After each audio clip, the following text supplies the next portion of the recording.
What's up, guys? Welcome to this exercise. Nestor Adriansen here again. I have a quick question for you today. So do you know how to measure progress in Power BI? If not, this tutorial is definitely for you, my friend.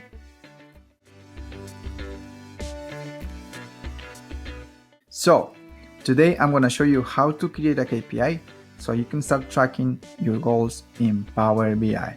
Are you ready? If so, let's get started.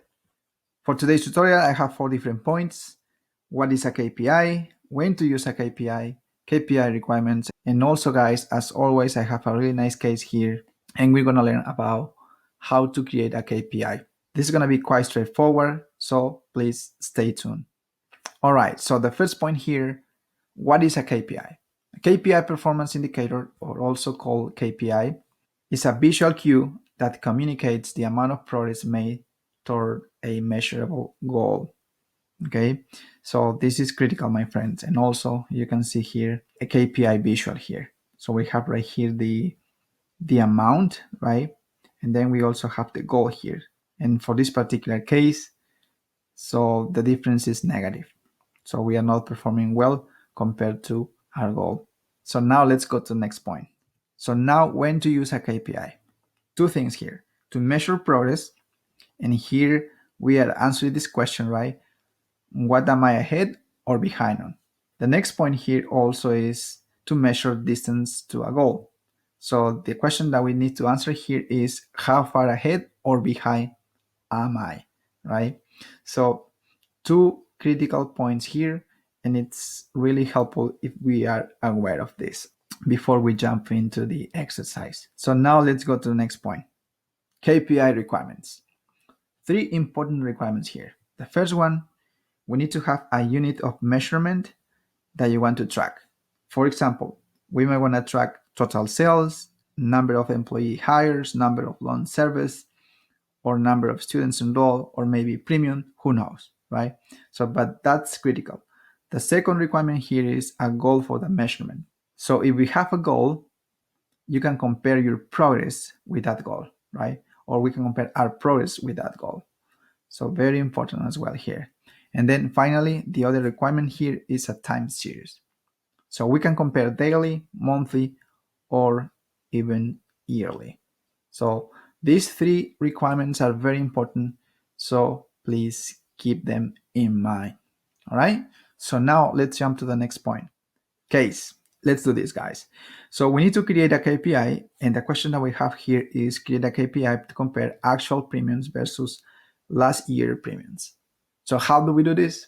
Let's jump into Power BI Desktop. All right, so here we are in Power BI Desktop, and I already have 3 different visuals here. I'm going to share with you guys also this report so you can have this as reference.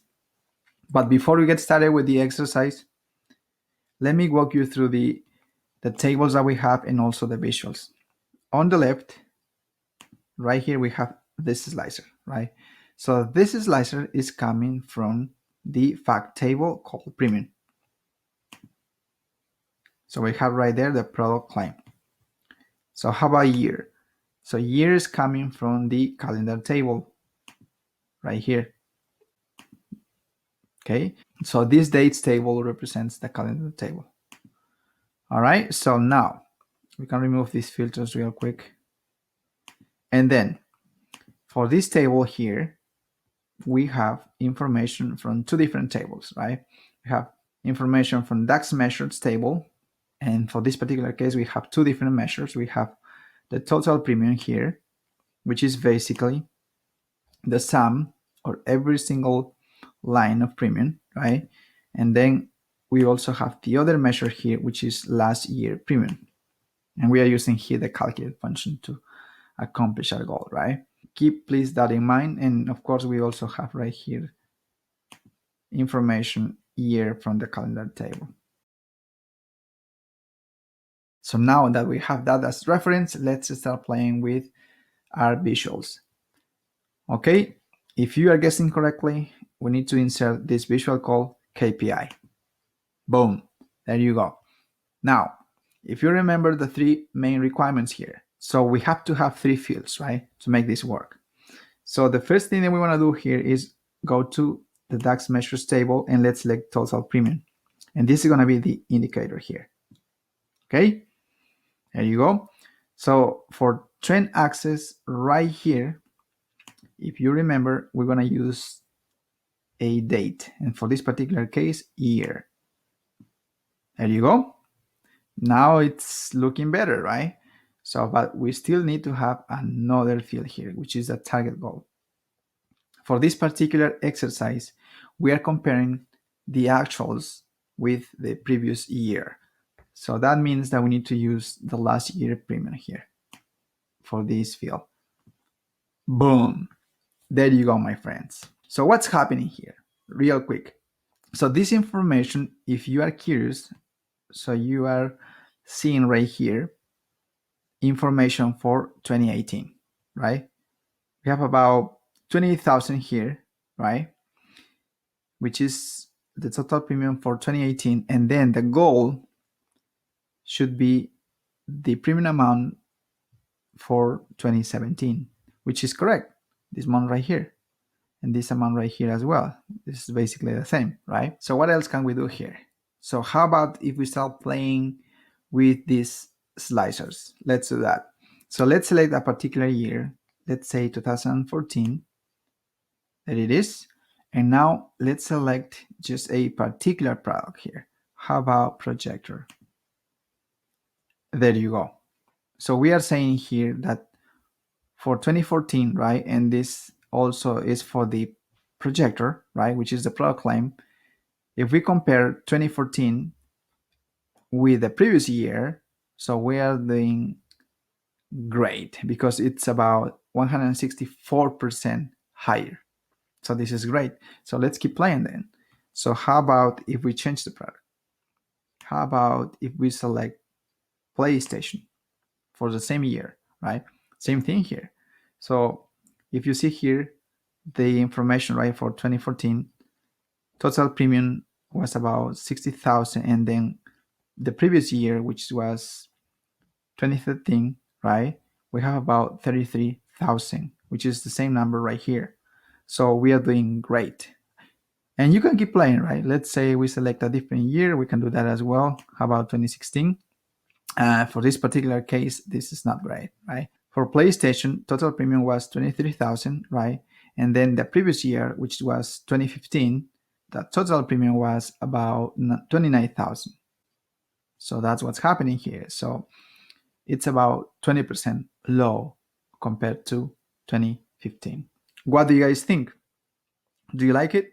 So this is a really, really powerful tool if we're going to learn how we are performing compared to the previous year for this particular exercise. So before we finish with this tutorial, I have a bonus for you. So let's do this real quick. Before we do that, let's remove right here the filters. So let's make a couple of adjustments here. Let's basically edit this visual. All right. So let's do that. It's right there. So the next thing that we're going to do here is select the paint roller icon to open the formatting pane. So let's do that. Let's select right here the visual. Let's go to right here. And then how about indicator? So we can change here the units, right? Let's say that we want to see just millions. We can do that as well. And you can start playing, right? And for this particular case, let's select just auto. All right, so we can also increase decimals if we want. So we can change the text size if we want. How about just 40 here? We can do that.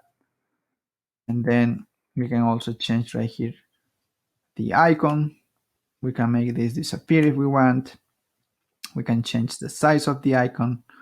We can do that. All right, so now let's take a look at the trend axis. So how about if we want to get rid of the trends right here? We can do that as well. Turn it off. Boom. No more trend. But let's turn it on again. We can also change right here transparency if we want. How about 40%? 20% there. Better. So now let's take a look at goals. For goals, remember the goal is the previous year amount, right? So if we want to delete that, we can do that as well. Check this out. We can see just the difference there, right? So let's turn it on. We can even change the name here if we want.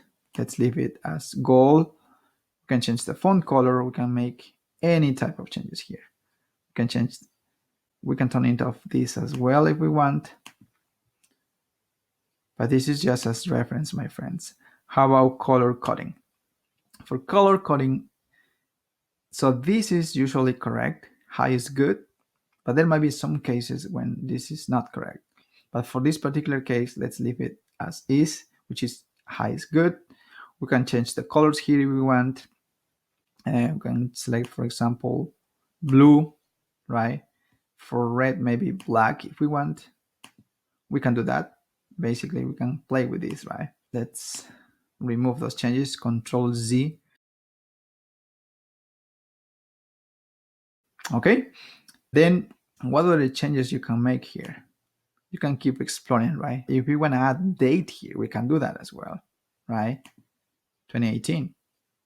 We can remove the title if we want as well.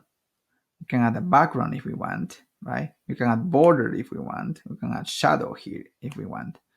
So there you guys have it. Like I said before, this is a powerful tool. I hope you found this helpful. So now let's go back to our presentation. All right, guys, I hope you found this helpful.